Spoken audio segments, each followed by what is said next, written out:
pelajaran yang keempat ya, never ask first ya. Ini ada satu quote yang lumayan menarik ya. Ini mungkin terdengar itu arogan, tapi menurut gue ini lumayan nyata ke kehidupan gue ya. Yaitu I don't chase, I attract. Ini menurut gue sesuatu yang kalian itu harus lakukan juga ya.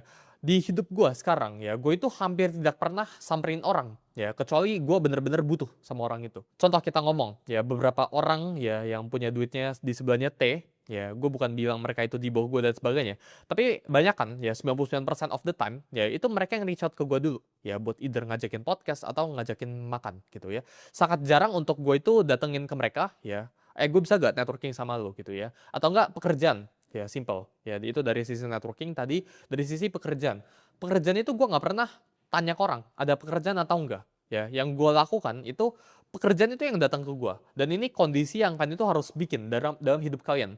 Jadi fungsinya kondisi ini tuh apa? Karena ketika orang yang datang ke lu dulu ya, itu need, itu kebutuhan, dan kebutuhan itu menciptakan yang namanya itu desperation. Ketika orang ini udah datang ke lu itu punya higher ground, lu itu punya posisi tawar yang lebih tinggi dibandingkan dengan orang itu. Lu nggak jamin buat menang ya, tapi dengan orang itu datang ke lu duluan, lu udah dapat 1 poin ekstra. Orang itu masih 0. Gue hampir jarang sekali reach out ke orang buat minta sesuatu. Ya, gue selalu menawarkan atau enggak orang lain yang biasanya datang ke gue. Dan menurut gue itu sesuatu yang kalian harus terapin dalam hidup kalian. Ya, jadi belajar buat sabar. Ya, karena orang yang punya value, emas itu juga pasti dicari. Ya, emas itu nggak minta dicari, tapi akan dicari. Berlian itu nggak minta dicari, tapi orang itu mau cari berlian gitu. Sama kayak hidup kalian, sama kayak kalian. Jangan sampai kalian itu berlian yang nyari-nyari orang buat ditambang gue. Masa nggak pernah kan di luar sana berlian atau emas gitu kan, ayo tambang gua gitu, itu nggak pernah terjadi gitu.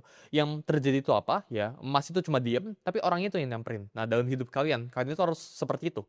Kalian harus belajar punya value gitu ya, dimana orang itu bakal samperin ke kalian, bukan kalian yang samperin ke orang terus.